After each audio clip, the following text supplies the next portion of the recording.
ಪತಿ ಪತ್ನಿಯರು ಅನ್ಯೋನ್ಯವಾಗಿ ಇಟ್ಕೊಂಡೇ ಕೆಲವೊಂದು ಹೊರಗಡೆಯ ಒಂದು ಸಂಬಂಧಗಳನ್ನು ಇಟ್ಕೊಂಡಿರ್ತಾರೆ.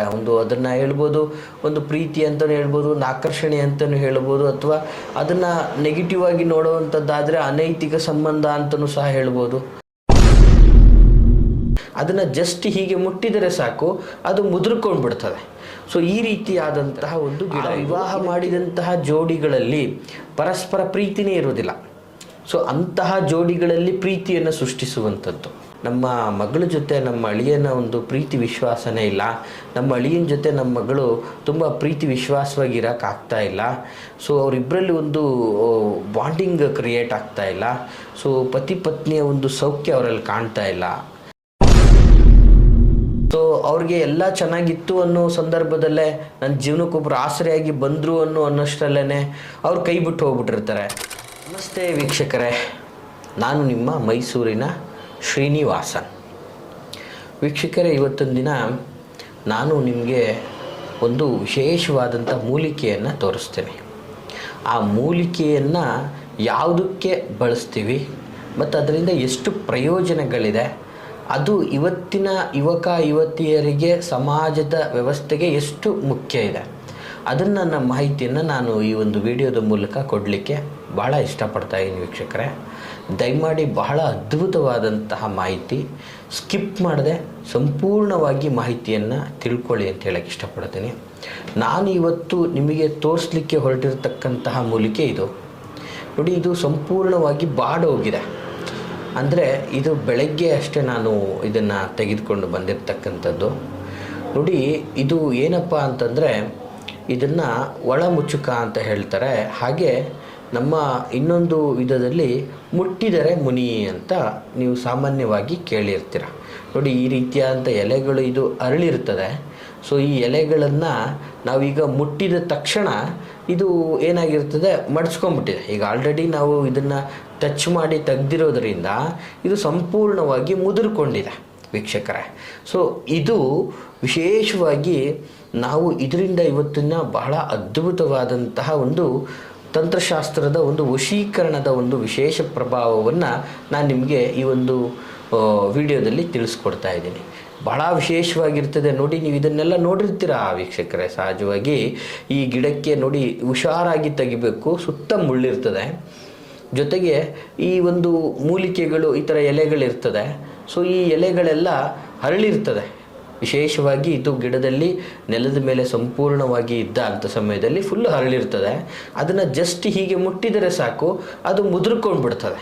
ಸೊ ಈ ರೀತಿಯಾದಂತಹ ಒಂದು ಗಿಡ ಇದು. ಇದಕ್ಕೆ ಮುಟ್ಟಿದರ ಮುನಿ ಹಾಗೆ ಒಳಮುಚ್ಚುಕ ಅಂಥೇಳಿ ಎರಡು ವಿಧದಲ್ಲಿ ಇದರ ಒಂದು ಹೆಸರನ್ನು ಕರೆಯುವಂಥದ್ದಾಗಿರ್ತದೆ. ಇದು ಸಾಮಾನ್ಯವಾಗಿ ನಿಮಗೆ ಎಲ್ಲ ಕಡೆ ನಿಮಗೆ ಸಿಗ್ತಕ್ಕಂಥದ್ದಾಗಿರ್ತದೆ. ನಿರ್ಜಲ ಪ್ರದೇಶದಲ್ಲಿ ಎಲ್ಲಿ ಬೇಕಾದರೂ ಇದು ಸಿಗ್ತಕ್ಕಂಥ. ಇದನ್ನು ಇಟ್ಕೊಂಡು ಈ ಒಂದು ಮೂಲಿಕೆಯಿಂದ ಏನೇನೆಲ್ಲ ನಾವು ಮಾಡ್ಕೋಬೋದು ಅಂತಕ್ಕಂಥದ್ದನ್ನು ನಾನು ನಿಮಗೆ ತಿಳಿಸ್ಕೊಡ್ತಾ ಇದ್ದೀನಿ. ಬಹಳ ಉಪಯುಕ್ತವಾದಂತಹ ಒಂದು ಮಾಹಿತಿ. ಮತ್ತು ಇದನ್ನು ಆಯುರ್ವೇದದಲ್ಲೂ ಕೂಡ ಬಹಳ ಉಪಯೋಗವನ್ನು ಮಾಡಿಕೊಳ್ತಕ್ಕಂಥದ್ದು.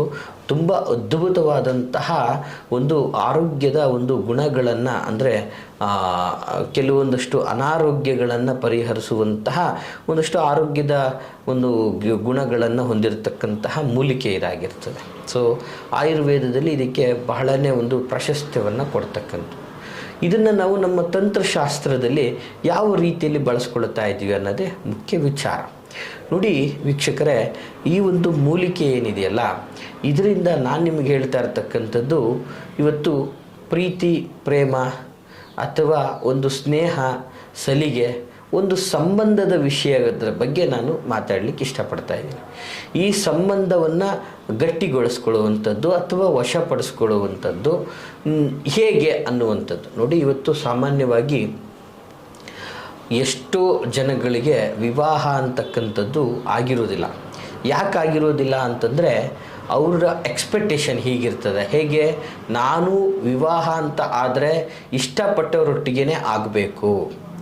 ಎರಡನೇದಾಗಿ, ನಾನು ವಿವಾಹ ಆಗುವಂಥ ಹುಡುಗ ನನ್ನನ್ನು ಸಹ ಇಷ್ಟಪಡುವಂಥವನಾಗಿರಬೇಕು. ಈ ಥರದ ಒಂದು ಎಕ್ಸ್ಪೆಕ್ಟೇಷನ್ ಆಗಿರ್ತದೆ. ಅದಲ್ಲದೇ ಅವರು ಬಹಳ ದಿನಗಳಿಂದ ವಿವಾಹ ಆಗಬೇಕು ಅಂಥೇಳಿ ಇಂಥವ್ರೊಟ್ಟಿಗೆ ಆಗಬೇಕು ಅಂಥೇಳಿ ಕನಸುಗಳನ್ನು ಕಂಡುಕೊಂಡಿರ್ತಾರೆ. ಅಂದರೆ ಅವ್ರ ಜೊತೆ ವಿವಾಹ ಆಗಬೇಕು ಅಂತ ಒಂದು ವ್ಯವಸ್ಥೆ, ಅದು ಕುಟುಂಬಕ್ಕೆ ತುಂಬ ಅಪೋಸ್ ಆಗಿರ್ತದೆ. ಅಂದರೆ ನಾನಾ ವಿಧದಲ್ಲಿ ಆಗಿರ್ಬೋದು. ಅಂದರೆ ಅವರ ಒಂದು ಕುಲ, ಮತ, ದೈವ, ದೇವರ ಒಂದು ವಿಭಿನ್ನತೆ, ಪಂಗಡಗಳ ವಿಭಿನ್ನತೆ ಇವೆಲ್ಲವೂ ಇರ್ತದೆ. ಈ ಎಲ್ಲ ವಿಚಾರಗಳಿಂದಾಗಿ ವಿವಾಹ ಅಂತಕ್ಕಂಥದ್ದು ಆಗದೆ ಅವರನ್ನೇ ಮನಸ್ಸಲ್ಲಿ ಇಟ್ಕೊಂಡು ಕೊರಗ್ತಾ ಇರ್ತಾರೆ. ಸೊ ಅಂಥವ್ರಿಗೆ ಪ್ರೀತಿ, ಅವರು ಇಚ್ಛೆ ಪಟ್ಟಂಥವ್ರು ಅವ್ರಿಗೆ ಸಿಗಬೇಕು ಅನ್ನುವಂತಹ ನಿಟ್ಟಲ್ಲಿ ಮಾಡುವಂತಹ ಒಂದು ವಿಭಿನ್ನ ತಂತ್ರಗಳಾಗಿರ್ತದೆ. ಅದು ಒಂದೇ ಅಂತಲ್ಲ ವೀಕ್ಷಕರೇ, ಇವತ್ತು ಹಿರಿಯರು ಒಂದು ನಿಶ್ಚಯ, ಎಲ್ಲ ಹಿರಿಯರು ಕೂತ್ಕೊಂಡು, ಬಂಧು ಬಳಗದವರು ಕೂತ್ಕೊಂಡು ಒಂದು ನಿಶ್ಚಯ ಮಾಡಿ ವಿವಾಹ ಅಂತ ಮಾಡಿರ್ತಾರೆ. ಆ ವಿವಾಹ ಮಾಡಿದಂತಹ ಜೋಡಿಗಳಲ್ಲಿ ಪರಸ್ಪರ ಪ್ರೀತಿನೇ ಇರೋದಿಲ್ಲ. ಸೊ ಅಂತಹ ಜೋಡಿಗಳಲ್ಲಿ ಪ್ರೀತಿಯನ್ನು ಸೃಷ್ಟಿಸುವಂಥದ್ದು, ಅಂತಹ ಜೋಡಿಗಳು ಕೂಡ ಈ ಒಂದು ತಂತ್ರ ಪ್ರಯೋಗದಿಂದ ಸುಖ ಸಂಸಾರವನ್ನು ಮಾಡಲಿಕ್ಕೆ ದಾರಿಯಾಗ್ತದೆ. ಯಾಕಂದರೆ ಈ ಮಾತನ್ನು ನಾನು ಯಾಕೆ ಹೇಳ್ತಾ ಇದ್ದೀನಿ ವೀಕ್ಷಕರೇ ಅಂತಂದರೆ, ಎಷ್ಟೋ ಜನ ಪೇರೆಂಟ್ಸ್ಗಳು ಬಂದು ನಾವು ವಿವಾಹ ಮಾಡಿಕೊಟ್ವಿ ಗುರುಗಳೇ, ನಮ್ಮ ಮಗಳ ಜೊತೆ ನಮ್ಮ ಅಳಿಯನ ಒಂದು ಪ್ರೀತಿ ವಿಶ್ವಾಸನೇ ಇಲ್ಲ, ನಮ್ಮ ಅಳಿಯನ ಜೊತೆ ನಮ್ಮ ಮಗಳು ತುಂಬ ಪ್ರೀತಿ ವಿಶ್ವಾಸವಾಗಿ ಇರೋಕ್ಕಾಗ್ತಾ ಇಲ್ಲ. ಸೊ ಅವರಿಬ್ಬರಲ್ಲಿ ಒಂದು ಬಾಂಡಿಂಗ್ ಕ್ರಿಯೇಟ್ ಆಗ್ತಾ ಇಲ್ಲ. ಸೊ ಪತಿ ಪತ್ನಿಯ ಒಂದು ಸೌಖ್ಯ ಅವರಲ್ಲಿ ಕಾಣ್ತಾ ಇಲ್ಲ. ಸೊ ಹೇಗಾದರೂ ಮಾಡಿ ಅವ್ರ ಸಂಸಾರವನ್ನು ನೆಟ್ಟಿಗೆ ಮಾಡಬೇಕು ಮತ್ತು ಅವ್ರ ಸಂಸಾರದಲ್ಲಿ ಒಂದು ವಂಶ ವೃದ್ಧಿ ಆಗಬೇಕು, ಈ ಥರದ್ದೆಲ್ಲ ಕೇಳ್ಕೊಂಡು ಬಂದಿರತಕ್ಕಂತಹ ಒಂದು ಭಕ್ತರುಗಳು ಬಹಳಷ್ಟು. ಈ ಎಲ್ಲ ವರ್ಗದವ್ರಿಗೂ ಕೂಡ ಒಂದು ವಿಶೇಷವಾದಂಥ ಮಾಹಿತಿಯನ್ನು ಕೊಡಬೇಕು ಅನ್ನುವಂಥ ನಿಟ್ಟಲ್ಲಿ ಈ ಒಂದು ತಂತ್ರವನ್ನು ನಾನು ನಿಮಗೆ ಹೇಳ್ತಾ ಇದ್ದೀನಿ. ನೋಡಿ ವೀಕ್ಷಕರೇ, ನಾನು ನೇರವಾಗಿ ಹೇಳುವಂಥದ್ದು, ಯಾವುದೇ ದೈವಿಕ ತಂತ್ರಗಳನ್ನು ನೀವು ಮಾಡಬೇಕು ಅಂದರೆ ಮೊದಲು ಮುಖ್ಯವಾಗಿ ನಿಮ್ಮಲ್ಲಿ ನಂಬಿಕೆ ಇರಬೇಕು. ನಂಬಿಕೆ ಇಟ್ಕೊಂಡು ಸದಾಕಾಲ, ಯಾಕಂದರೆ ಬಸವಣ್ಣನವರು, ಕನಕದಾಸರುಗಳು, ಶಂಕರಾಚಾರ್ಯರು ಹೇಳಿರ್ತಕ್ಕಂಥ ಒಂದೇ ವಿಚಾರ ಏನಪ್ಪ ಅಂತಂದರೆ, ಇವತ್ತು ನಂಬಿಕೆ ಮತ್ತು ಶ್ರದ್ಧೆ ಮತ್ತು ಭಕ್ತಿ, ಗುರುವಿಗೆ ದಾಸನಾಗುವವರೆಗೂ ಮುಕ್ತಿ ಸಿಗೋದಿಲ್ಲ ಅಂತ. ನೀವು ಯಾವುದೇ ಕಾಯಕಗಳನ್ನು ಮಾಡಿ ಆ ಕಾಯಕದಲ್ಲಿ ಶ್ರದ್ಧೆ, ಭಕ್ತಿ ಮತ್ತು ವಿಶೇಷವಾದಂತಹ ನಂಬಿಕೆ, ಈ ಮೂರನ್ನು ಇಟ್ಕೊಂಡು ಮಾಡಿದ್ರೆ ಜಯ ಯಾವತ್ತಿದ್ರೂ ಕೂಡ ಸಿಗ್ತದೆ ಅನ್ನತಕ್ಕಂಥದ್ದು ಶತಸಿದ್ಧವಾಗಿರ್ತದೆ. ಪ್ರೀತಿ ಎಲ್ಲರಿಗೂ ಒಲಿಯುವಂಥದ್ದಲ್ಲ, ಅಥವಾ ಒಂದು ಸಂಬಂಧವನ್ನು ಒಲಿಸ್ಕೋಬೇಕು, ಸಂಬಂಧದಲ್ಲಿ ಒಂದು ಸಾಲಿಡ್ ರಾಕ್ ಆಗಿರಬೇಕು ಸಂಬಂಧ, ಮತ್ತು ನಾನಾ ವಿಧದಲ್ಲಿ ಸಂಬಂಧಗಳನ್ನು ಸೃಷ್ಟಿ ಮಾಡಿಕೊಳ್ತಾರೆ ಇವತ್ತೊಂದು ದಿನ. ನೋಡಿ, ಇವತ್ತು ಒಂದು ಹುಡುಗ ಒಂದು ಹುಡುಗಿನ ಇಷ್ಟಪಡ್ತಕ್ಕಂಥದ್ದು, ಅಥವಾ ಒಂದು ಹುಡುಗಿ ಒಂದು ಹುಡುಗನನ್ನು ಇಷ್ಟಪಡ್ತಾ ಇರ್ತಕ್ಕಂಥದ್ದು. ಸೊ ಬಹಳ ದಿನಗಳಿಂದ ಒಂದು ಮೆಚ್ಯೂರ್ಡಾಗಿ ನಾವು ಇವತ್ತೊಂದು ದಿನ ಮಾಡ್ತಾ ಇದ್ದೀವಿ ನಾವು ಒಂದು ಪ್ರೀತಿ, ನಮ್ಮ ಪ್ರೀತಿಗೆ ಒಂದು ಪ್ರಾಮಾಣಿಕ ನ್ಯಾಯ ಸಿಗ್ತಾ ಇಲ್ಲ ಅನ್ನುವಂತಹ ವಿಚಾರ. ಸೊ ಜೊತೆಗೆ ಕೆಲವೊಂದು ಸಲ ಏನಾಗಿರ್ತದೆ, ಪತಿ ಪತ್ನಿಯರು ಅನ್ಯೋನ್ಯವಾಗಿ ಇದ್ಕೊಂಡೇ ಕೆಲವೊಂದು ಹೊರಗಡೆಯ ಒಂದು ಸಂಬಂಧಗಳನ್ನು ಇಟ್ಕೊಂಡಿರ್ತಾರೆ. ಅದನ್ನು ಹೇಳ್ಬೋದು, ಒಂದು ಪ್ರೀತಿ ಅಂತಲೂ ಹೇಳ್ಬೋದು, ಒಂದು ಆಕರ್ಷಣೆ ಅಂತಲೂ ಹೇಳ್ಬೋದು, ಅಥವಾ ಅದನ್ನು ನೆಗೆಟಿವ್ ಆಗಿ ನೋಡುವಂಥದ್ದಾದರೆ ಅನೈತಿಕ ಸಂಬಂಧ ಅಂತಲೂ ಸಹ ಹೇಳ್ಬೋದು. ಸೊ ಈ ಥರದ ನಾನಾ ಒಂದು ವಿಧದಲ್ಲೂ ಕೂಡ ಇವತ್ತು ಎಷ್ಟೋ ಜನಗಳು ಎಷ್ಟೋ ಒಂದು ಸಂಬಂಧಗಳನ್ನು ಸೃಷ್ಟಿ ಮಾಡಿಕೊಂಡಿರ್ತಾರೆ. ಯಾವುದೋ ಒಂದಷ್ಟು ಜನಗಳಿಗೆ ಅಥವಾ ಒಂದು ಅಸಹಾಯಕರಿರ್ತಕ್ಕಂಥವ್ರಿಗೆ ನಾವು ಜೀವನವನ್ನು ಕೊಡ್ತೀವಿ ಅಂತ ಜೀವನ ಕಲ್ಪಿಸ್ಲಿಕ್ಕೆ ಹೋಗಿರ್ತಾರೆ. ಸೊ ಎಲ್ಲ ಚೆನ್ನಾಗಿರ್ತೀವಿ, ಮಧ್ಯದಲ್ಲೇ ಬಿಟ್ಟು ಹೋಗ್ಬಿಟ್ಟಿರ್ತಾರೆ.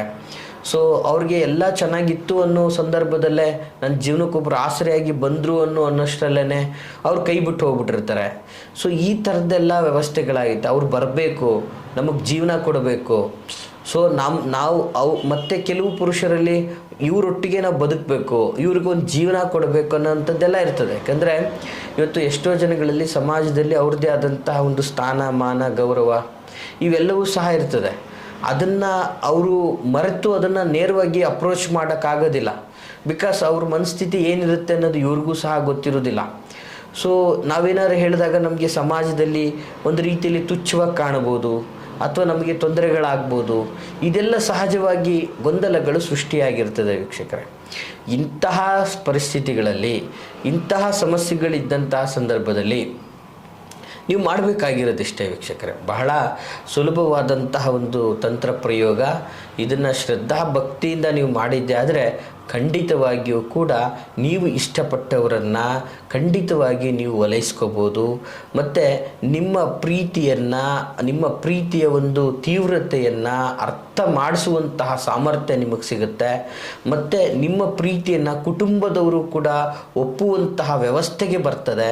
ಸೊ ಇದರಿಂದ ನಿಮ್ಮ ಆಸೆ ಫಲಿಸುತ್ತೆ ಅನ್ನುವಂಥದ್ದೇ ಈ ಒಂದು ಕಾರ್ಯಕ್ರಮದ ಮೂಲ ಉದ್ದೇಶವಾಗಿರ್ತದೆ ವೀಕ್ಷಕರೇ. ಹಾಗಾದರೆ ಈ ಒಂದು ವಿಶೇಷವಾದಂತಹ ಮುಟ್ಟಿದರೆ ಮುನಿ ಈ ಒಂದು ವ್ಯವಸ್ಥೆಯಿಂದ ಹೇಗೆ ಅದನ್ನು ನಾವು ಮಾಡ್ಕೋಬಹುದು ಅನ್ನುವಂಥದ್ದು ಸಹಜವಾಗಿ ನಿಮಗೆ ಗೊಂದಲ ಸೃಷ್ಟಿಯಾಗಿರ್ತದೆ. ನೋಡಿ, ಇದನ್ನು ಸಾಮಾನ್ಯವಾಗಿ ಬಹಳ ಸುಲಭವಾದಂತಹ ಒಂದು ತಂತ್ರ ಸ್ವರೂಪ ಆಗಿರ್ತದೆ. ನೀವು ಇದಕ್ಕೆ ಏನು ಮಾಡಬೇಕಪ್ಪ ಅಂತಂದರೆ, ಫಸ್ಟು ಒಂದು ಶುಭವಾದಂಥ ದಿನ ಈ ಒಂದು ತಂತ್ರವನ್ನು ನೋಡಿ, ಬಹಳ ಪವರ್ಫುಲ್ಲಾಗಿ ನಿಮಗೆ ಇದು ಅನುಕೂಲ ಆಗಬೇಕು ಅಂತಂದರೆ ವಿಶೇಷವಾಗಿ ಇದನ್ನು ಅಮಾವಾಸ್ಯೆ ಅಥವಾ ಹುಣ್ಣಿಮೆಯ ದಿನಗಳಲ್ಲಿ ಈ ಒಂದು ಕಾರ್ಯತಂತ್ರವನ್ನು ಮಾಡಿ ಬಹಳ ಅದ್ಭುತವಾಗಿ ನಿಮಗೆ ಯಶಸ್ಸನ್ನು ಕೊಡತಕ್ಕಂಥದ್ದಾಗಿರ್ತದೆ. ಏನು ಮಾಡಬೇಕು? ಮೊದಲನೇದಾಗಿ ಈ ಒಂದು ಮುಟ್ಟಿದರೆ ಮುನಿಯನ್ನು ಫಸ್ಟು ನೀವು ನೋಡಿಕೊಂಡು ಬಂದು ಅದಕ್ಕೆ ಪೂಜೆಯನ್ನು ಸಲ್ಲಿಸಿ ಅದಕ್ಕೆ ಬುಡ ಸಮೇತ, ಅದಕ್ಕೆ ತೊಂದರೆ ಆಗದೇ ಇರೋ ರೀತಿಯಲ್ಲಿ ಬುಡ ಸಮೇತ ಅದನ್ನು ತೆಗೆದುಕೊಂಡು ಬರಬೇಕಾಗ್ತದೆ. ಅದನ್ನು ತೆಗೆದುಕೊಂಡು ಬಂದು ಸಂಪೂರ್ಣವಾಗಿ ಅದನ್ನು ಶುಚಿಗೊಳಿಸಬೇಕಾಗ್ತದೆ. ಒಂದು ಶುದ್ಧವಾದಂತಹ ನೀರಿನಿಂದ ಅದನ್ನು ಸಂಪೂರ್ಣ ಶುಚಿಗೊಳಿಸಿ ಸಂಪೂರ್ಣವಾಗಿ ಒಣಗಲಿಕ್ಕೆ ಬಿಡಬೇಕು. ಯಾವುದು? ಈ ಒಂದು ವಿಶೇಷವಾದಂತಹ ಮುಟ್ಟಿದರೆ ಮುನಿ ಗಿಡವನ್ನು ಸಂಪೂರ್ಣವಾಗಿ ಒಣಗಲಿಕ್ಕೆ ಬಿಡಬೇಕು ವೀಕ್ಷಕರೇ. ಬಿಟ್ಟ ನಂತರ ಈಗ ನಿಮಗೆ ಇಷ್ಟಪಟ್ಟಂಥವರು ಅಥವಾ ನೀವು ಯಾರನ್ನು ವಿವಾಹ ಮಾಡ್ಕೋಬೇಕು ಅಥವಾ ಯಾರನ್ನು ನೀವು ಓಲೈಸ್ಕೋಬೇಕು ಅನ್ನುವಂಥದ್ದು ನಿಮ್ಮ ಮನಸ್ಸಲ್ಲಿ ಇರ್ತದೆ, ಅವರ ಒಂದು ಚಿತ್ರಪಟವನ್ನು ನೋಡಿ ವೀಕ್ಷಕರೇ. ಇವತ್ತು ಅವರ ಚಿತ್ರಪಟ ಇಲ್ಲ ಅಂತಂದರೆ ಒಂದು ವಿಶೇಷವಾದಂಥ ಸ್ತ್ರೀ ಆದರೆ ಸ್ತ್ರೀ, ಪುರುಷ ಆದರೆ ಪುರುಷ, ಒಂದು ಬೊಂಬೆ ಸಿಗ್ತದೆ, ಮರದ ಬೊಂಬೆ. ಸಹಜವಾಗಿ ಇದು ನಿಮಗೆ ಗ್ರಂಥಿಕೆ ಅಂಗಡಿಗಳಲ್ಲಿ ಇವತ್ತೆಲ್ಲವೂ ಕೂಡ ಲಭ್ಯವಿದೆ. ಅವರ ಫೋಟೋ ಇಲ್ಲ ಅನ್ನಂತಹ ಪರಿಸ್ಥಿತಿಯಲ್ಲಿ ತೆಗೆದುಕೊಂಡು ಈ ಒಂದು ಮರದ ಬೊಂಬೆಗೆ ವಿಶೇಷವಾಗಿ ನೀವು ಇಷ್ಟಪಟ್ಟಂಥವರ ಹೆಸರುಗಳನ್ನೆಲ್ಲ ಬರೆದು, ಏನಿದು ಮುಟ್ಟಿದರೆ ಮುನಿ ಗಿಡ ಅಂತಕ್ಕಂಥದ್ದು ಏನಿರ್ತದೆ, ಈ ಮುಟ್ಟಿದರೆ ಮುನಿ ಗಿಡ ಏನು ತಂದಿರ್ತೀರ ವೀಕ್ಷಕರೇ, ಇದು ಮತ್ತು ಆ ಒಂದು ಬೊಂಬೆಯನ್ನು ಸಂಪೂರ್ಣವಾಗಿ ಸುರುಳಿ ಆಕಾರದಲ್ಲಿ ಸುತ್ಕೋಬೇಕು ಅದನ್ನೆಲ್ಲ. ಯಾಕಂದರೆ ಇದರ ಒಂದು ಗಿಡ ಹೇಗಿರ್ತದೆ ಅಂದರೆ ಒಂದು ರೀತಿಯಾದ ಬೇರಿನ ಆಕೃತಿಯಲ್ಲಿ ಇರೋದ್ರಿಂದ ಇದು ದಾರವಾಗಿಯೂ ಕೂಡ ನಿಮಗೆ ಕಾರ್ಯರೂಪಕ್ಕೆ ಬರ್ತಕ್ಕಂಥದ್ದಾಗಿರ್ತದೆ.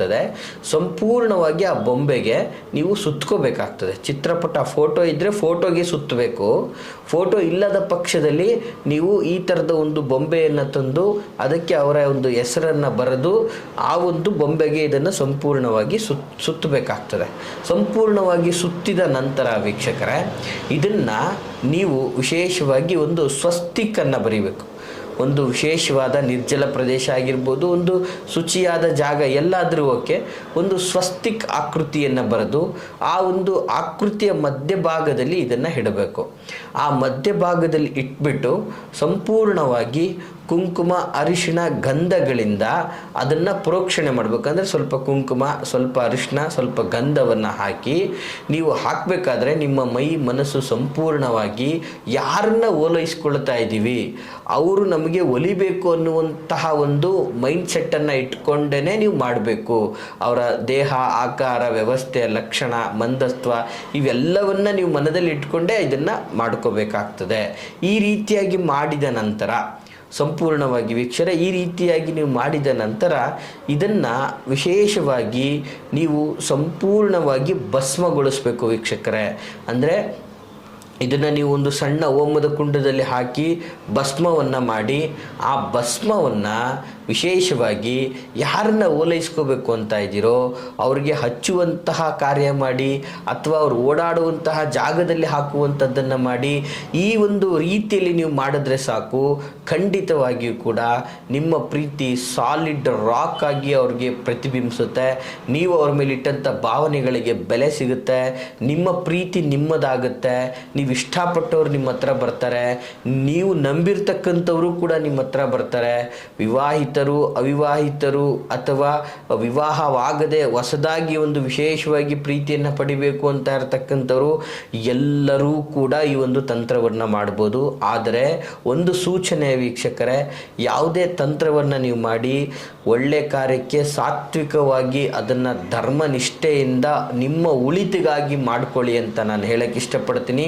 ಮತ್ತೊಬ್ಬರಿಗೆ ಕೆಡಕಾಗಿ ಮಾಡಲಿಕ್ಕೋಸ್ಕರ ಈ ಒಂದು ತಂತ್ರವನ್ನು ಮಾಡಲಿಕ್ಕೆ ಹೋರಿಸ್ಬೇಡಿ. ನಿಮ್ಮ ಸ್ವಾರ್ಥಕ್ಕೆ ಮತ್ತೊಬ್ಬರನ್ನ ಬಳಸಲಿಕ್ಕೆ ಈ ಒಂದು ತಂತ್ರ ಮಾಡಬೇಡಿ ಅಂತ ಹೇಳ್ತಾ, ಈ ಮಾಹಿತಿ ತಮಗೆ ಇಷ್ಟವಾಗಿದ್ದರೆ ಲೈಕ್ ಮಾಡಿ. ಹಾಗೆ ಯಾರೆಲ್ಲ ಈ ಒಂದು ಪ್ರೀತಿ ಪ್ರೇಮ ಸಂಕಷ್ಟದಿಂದ ಕೊರಗ್ತಾ ಇದ್ದಾರೆ, ಇದರಿಂದ ವಂಚಿತರಾಗಿದ್ದಾರೆ ಅಂಥವ್ರಿಗೆ ತಪ್ಪದೇ ಈ ಒಂದು ವಿಡಿಯೋವನ್ನು ಶೇರ್ ಮಾಡಿ ಅಂತ ಹೇಳ್ತಾ, ಎಲ್ರಿಗೂ ಶುಭವಾಗಲಿ. ನಮಸ್ಕಾರ.